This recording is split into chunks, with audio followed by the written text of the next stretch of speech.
Bill, thank you very much for the comprehensive rundown on where things stand and your plans for November. You stressed, rightly, the importance of the Seoul summit and the very high expectations for it. That'll be an issue for you to manage those expectations. But I want to add one other dimension and ask you to comment on it. As you said, the G-20 has become the premier institution to coordinate. So far, it has been largely a firefighting mechanism. It came into being to cope with the global crisis. Toronto pretty much continued to focus on that. We know that for the G20 to be sustained as the premier institution, it will at some point have to segue from being just a firefighting mechanism to being a systemic manager. Right. And a number of the issues you mentioned, of course, do go to the theme of building a stronger system for the future. But I wanted to ask you to comment on that dimension particularly. As you plan for Seoul, how do you see that sharing, that prioritization between continuing to fight the fire, which is critical, but also transitioning to being a systemic manager? And among the issues you talked about, or might consider additionally, which do you think of as helping move both the global system and the G20 as its manager into that longer run and more structural institutional mode?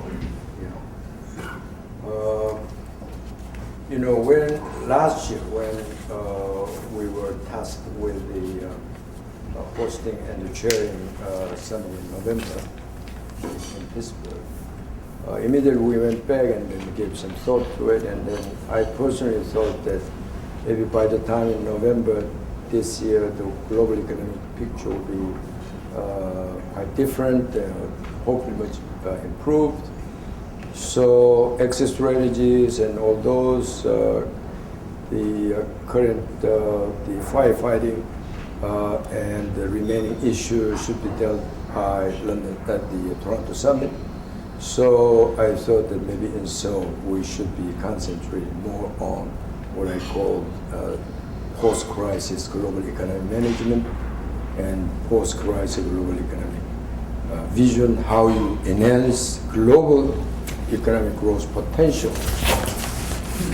Not just recovering, but shift this growth trajectory.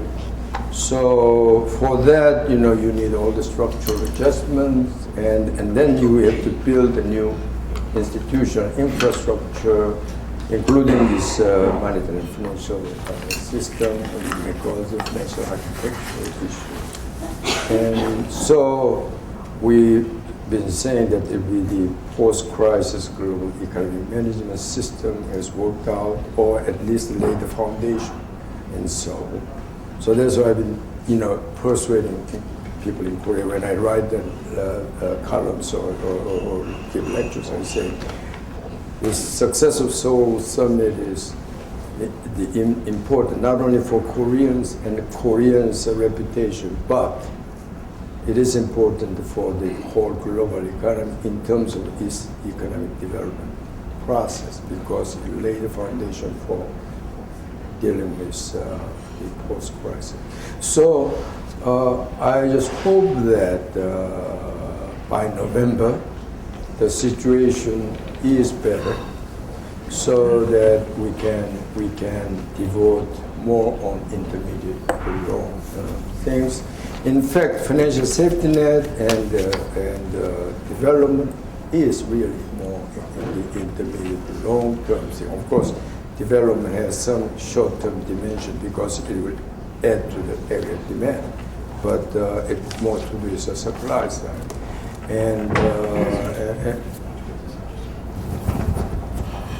And then IMF quota adjustment and the governance again.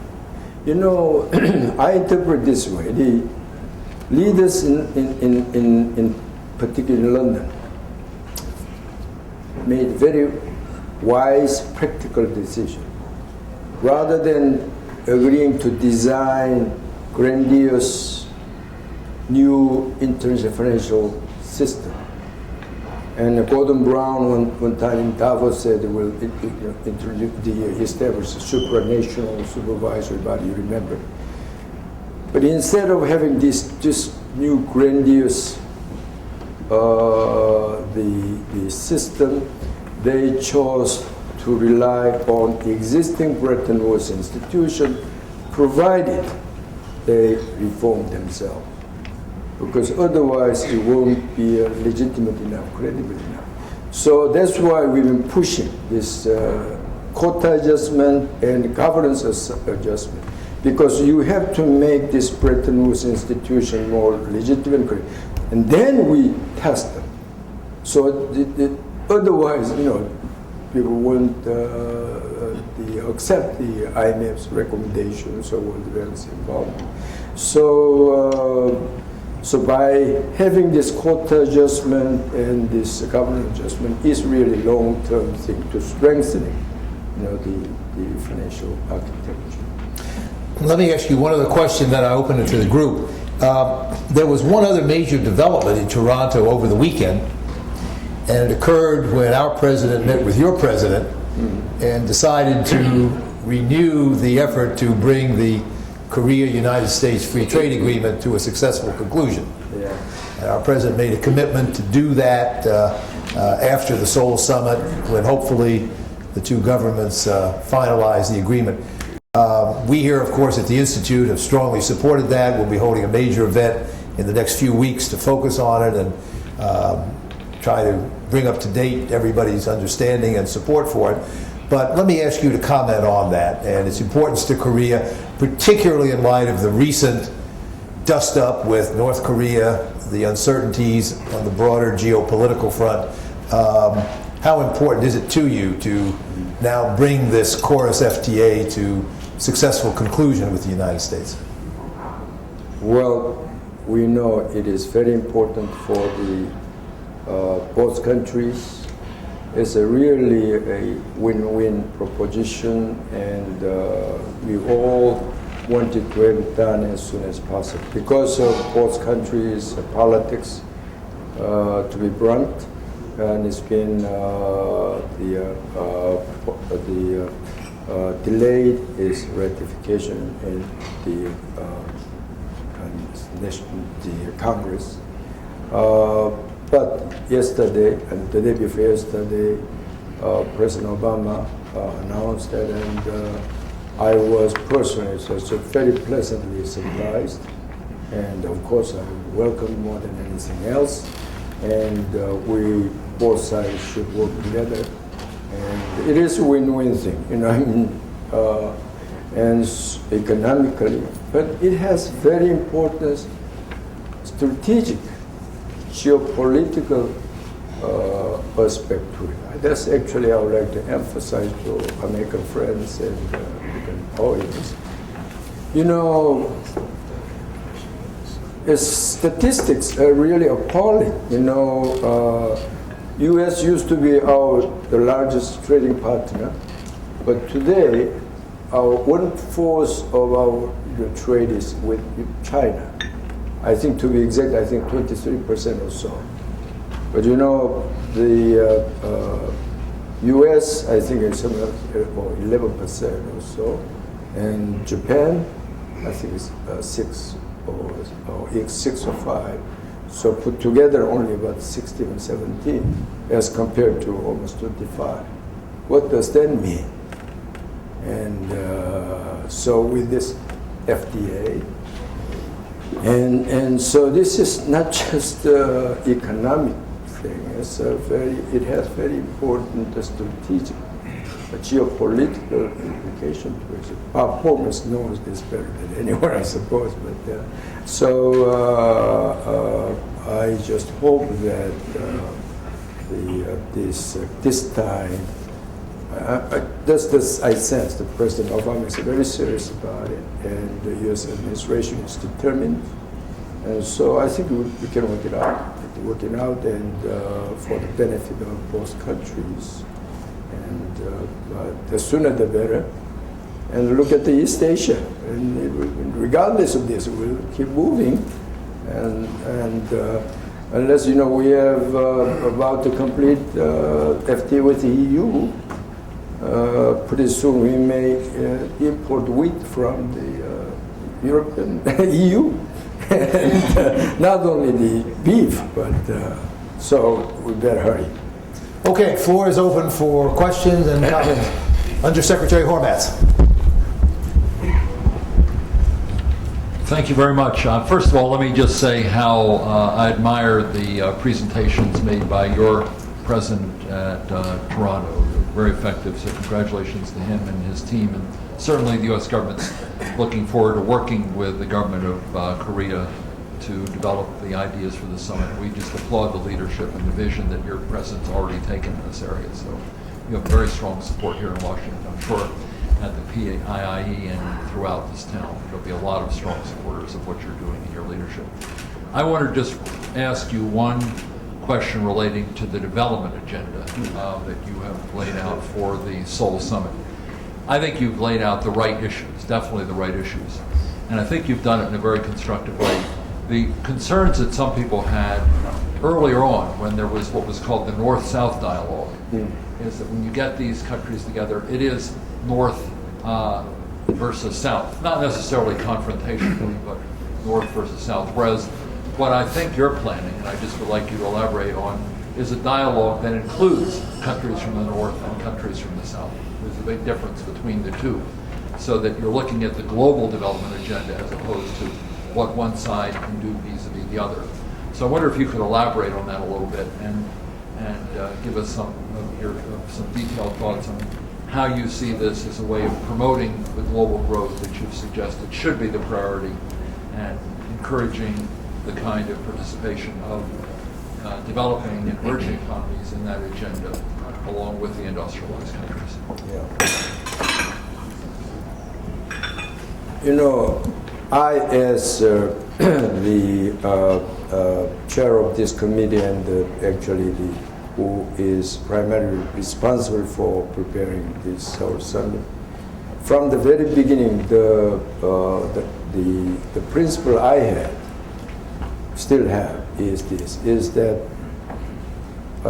we should contribute to making G20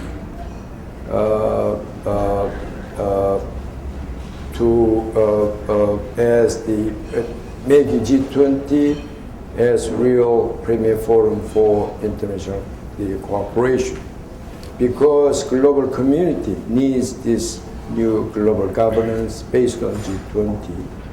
And I've been saying that that's why Seoul summit is very critical, because previous three summits been devoted to firefighting. So Seoul summit should really, even the world get out of this crisis situation we should produce. And so in that regard, I thought that Korea always, we have, national interest and the regional interest and the global interest. So when no nation or no region can prosper without having the global the community prosper. So G20 should aim at this global prosperity first.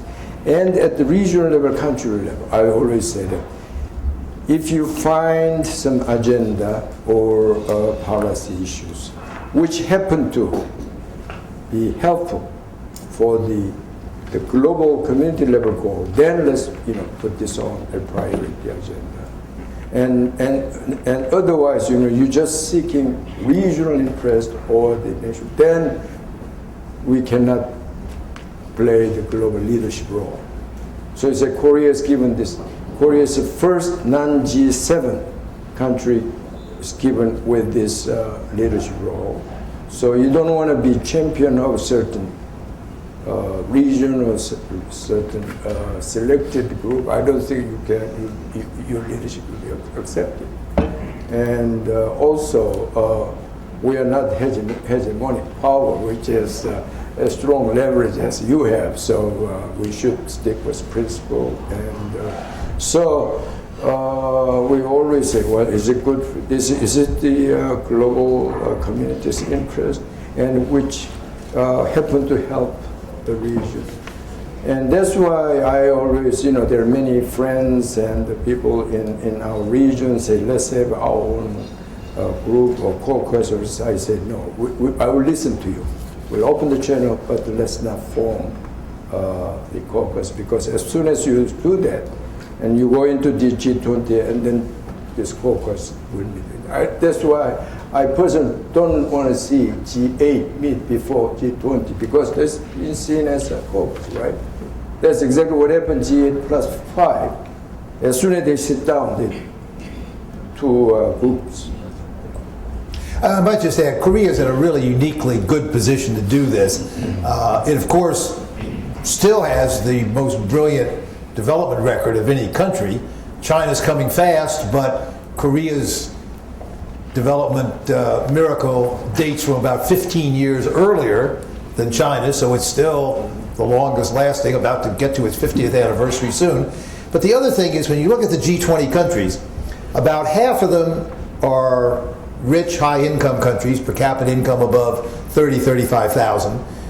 About half of them are still relatively poor countries, per capita incomes under 10,000. There are only two countries in the middle, at about 20,000. One is Saudi Arabia, which is a unique case, and the other is Korea. So it is the natural bridge in many respects. And so either it's fortuitous or great skill by the people who did it, but having Korea in the leadership at this point sets you up ideally. Yeah. Ann Krieger. Yeah. I share Bob Hormet's comments with regard to support and congratulations. One of the issues that disappointed me from the G20, however, was that it seems to me there is an issue on which there is a win-win, where it can help both the fiscal and the growth part, which of course is the trade issue. And earlier, the G20 pledged that they were going to bring the Doha round to an end, successful conclusion by the end of 2010. And of course, they dropped that this time most conspicuously and just said they wanted to support it or something with words to that effect. And my question is, what are the politics of that, and why is it? I mean, if that group is not committed to doing it, it isn't going to be done, and that's the way it is. Yeah. Well, and that is really a very good and serious question. Actually, I personally thought that if the leaders, again have this rhetorical commitment, I thought that will hurt rather than help the G20 process. There is just as the previous forums, when the unkept the promises, okay, they committed again. I think if they fail, then it will hurt the G20's credibility. That's why we wanted to have something specific. So in the process of Sherpa meetings and so forth, we wanted to have, let's say, direct the trade ministers come up with stock taking and some specifics. But the wording you use is in that spirit, but they're still representatives and the reporters. So unless there's a very specific, commitment, just another, just rhetorical commitment would really, I thought, will hurt rather than help. G20 so far, I personally feel that's been very, very successful so far. And I think the leaders learned hard lesson from the history, like 1930s, and this time they united and they responded collectively, so they succeeded. And delivered. They came out with these specific numbers and specific measures. In London, $1.1 trillion, which is already committed and is being implemented, and stimulus and everything. But failed one area, just DDA, which is supposed to be complete by end of this year. So that's why actually the point I have. I said we should. In Seoul, you cannot go without doing something on DDA. So we'd like to see something. Hopefully all these political schedules in major countries over, and I hope something more concrete to be done. This really does raise a very interesting question for summit management. The conventional wisdom is that you do not want the heads of government to talk about the specifics of issues. But, as Dr. Sakong said, they did talk about some very specifics on IMF reform, augmenting the resources of the financial system, creating special drawing rights at London, and that got it done, and got it done expeditiously. It may be that the G20 leaders in Seoul have to talk about a serious negotiation on services, or extending the trade standstill to global warming legislation. Things that will be precise enough to move the process forward. So it's a big issue, but may have to be done. Yes, ma'am.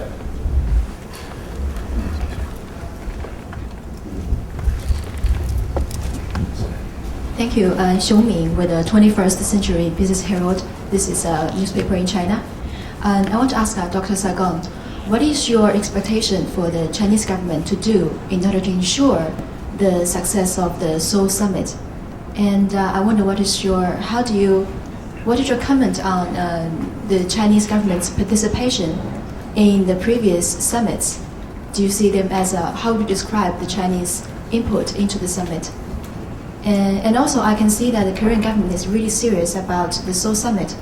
I'm just curious, what is your largest concern, like when you think of the summit over this in the future 6 months? What is your largest concern for that summit? Thank you.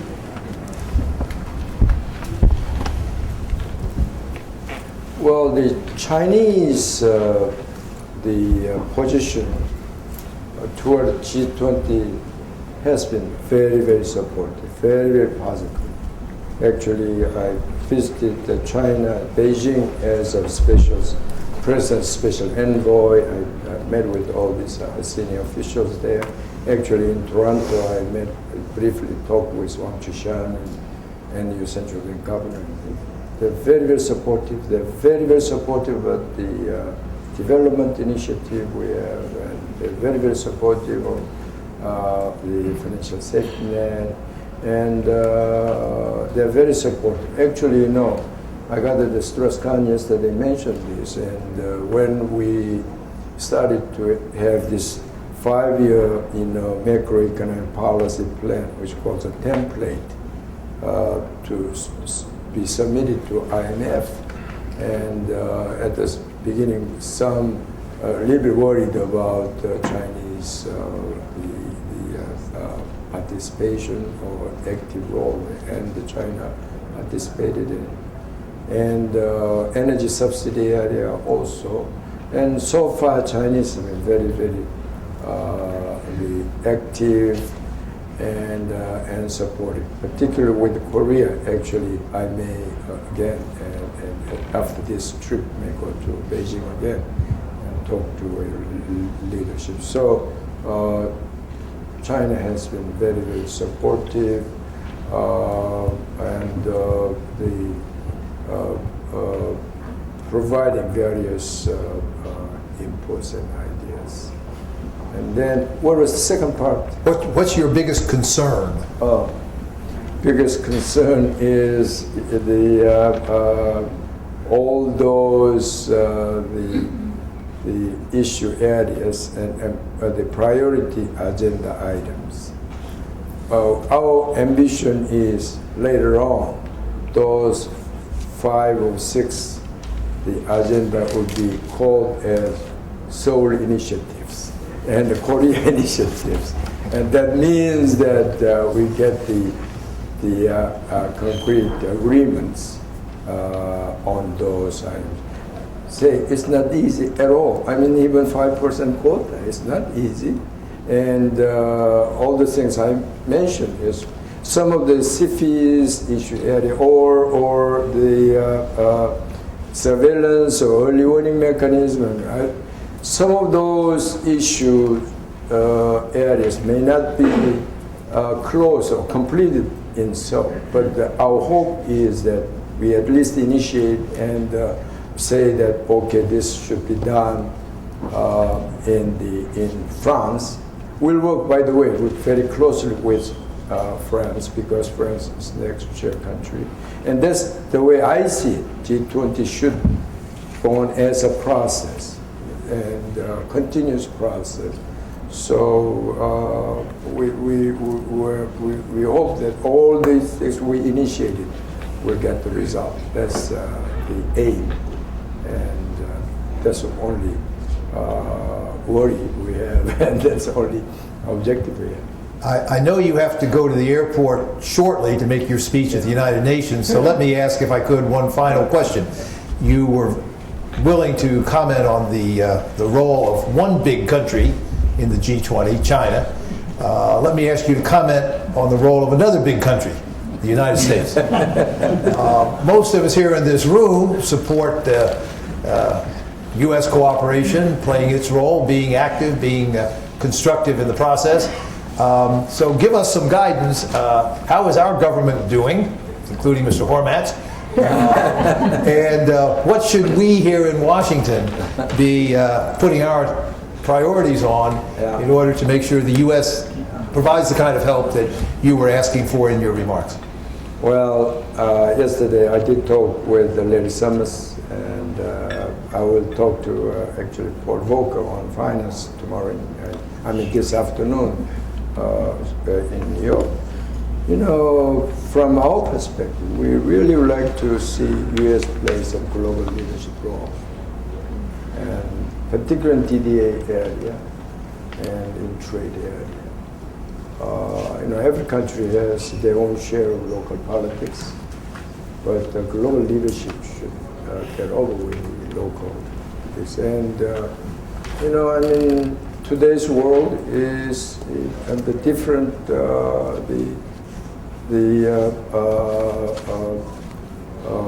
geopolitical situation, unlike the end of the Second World War era. U.S. at that time was strong enough in terms of global leadership. You established the Bretton Woods institutions, and even the war was not quite over. But today, of course, U.S. leadership is quite different. It's not unipolar world. It's more like the multipolar situation. So there are several multipolar powers. It's very difficult. But so even if you want to accept your leadership, it's still difficult. But if you don't accept, then nothing will be accomplished. And so, particularly DDA, and also the point I was making, I talked with Bob Hormats too.